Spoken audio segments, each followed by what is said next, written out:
ଏ ବୋଉ ମୋର ପୁଅ ଏବେ କି ଝିଅ ହବ ସେଇଟା କଣ ଆମ ହାତରେ ଅଛି ନା କଣ?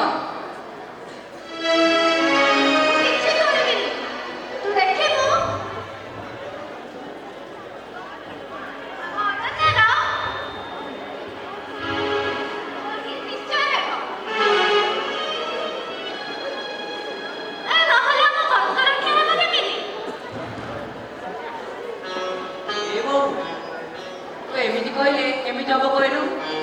ପୁଅ ହେଉ ବା ଝିଅ ହେଉ ଏଇଟା ଠାରୁ କମ୍ ନୁହନ୍ତି। ତୁ ଖାଲି ଭଗବାନଙ୍କୁ ଏତିକି ଡାକ ମୋ ଅନନ୍ୟା ଗର୍ଭରୁ ସୁସ୍ଥ ସବଳ ସନ୍ତାନଟେ ଜନ୍ମ ହେଉ। ଏ ଠାକୁରେ ମୁଁ ତୁମକୁ ମାଗିବା ଆଗରୁ ତୁମେ ମୋତେ ସବୁ କିଛି ଦେଇଛ। ଟଙ୍କା ପଇସାରେ କେବେ ହେଲେ ଅବହେଳା କରିନାହୁଁ, କିନ୍ତୁ ଆଜି ପ୍ରଥମ ଥର ପାଇଁ ତୁମକୁ କିଛି ମାଗୁଛି ଠାକୁରେ। ମୋ ଅନନ୍ୟାକୁ ପ୍ରସବ ଯନ୍ତ୍ରଣାରୁ ମୁକ୍ତ କର ଠାକୁରେ, ମୁକ୍ତ କର।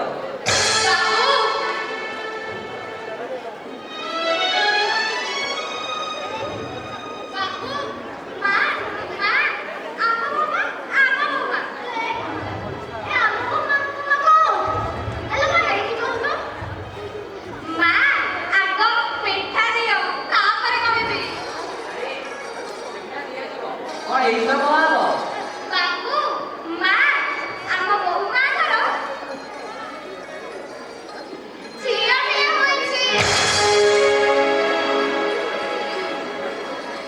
ଏ ବୋଉ ତମର କମରା ଶୁଣିଲା ତ ମୋ ଅନନ୍ୟାର ଝିଅଟିଏ ହୋଇଛି।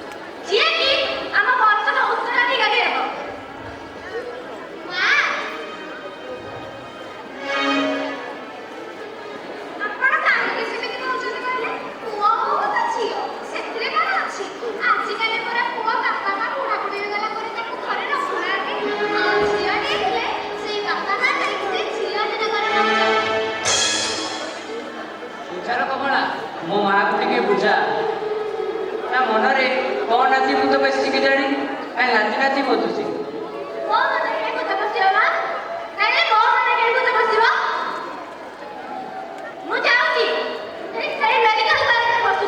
ଆରେ ବାହାରେ କାହିଁ ବସିବୁ?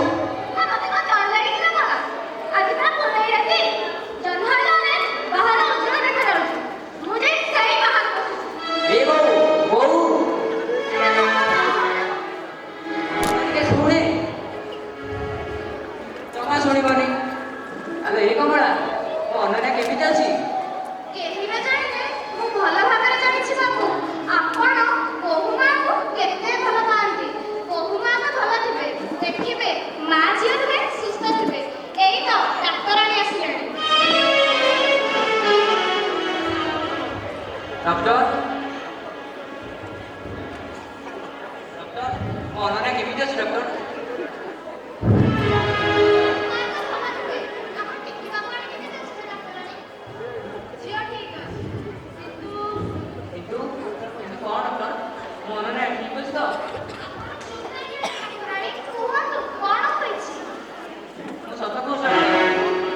ମୋ ଅନନ୍ୟା ଯଦି କିଛି ହୋଇଯାଏ ତାହେଲେ ମୁଁ ବଞ୍ଚିପାରିବି ଡକ୍ଟର, ମୁଁ ବଞ୍ଚିପାରିବି।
ତାରି ପାଇଁ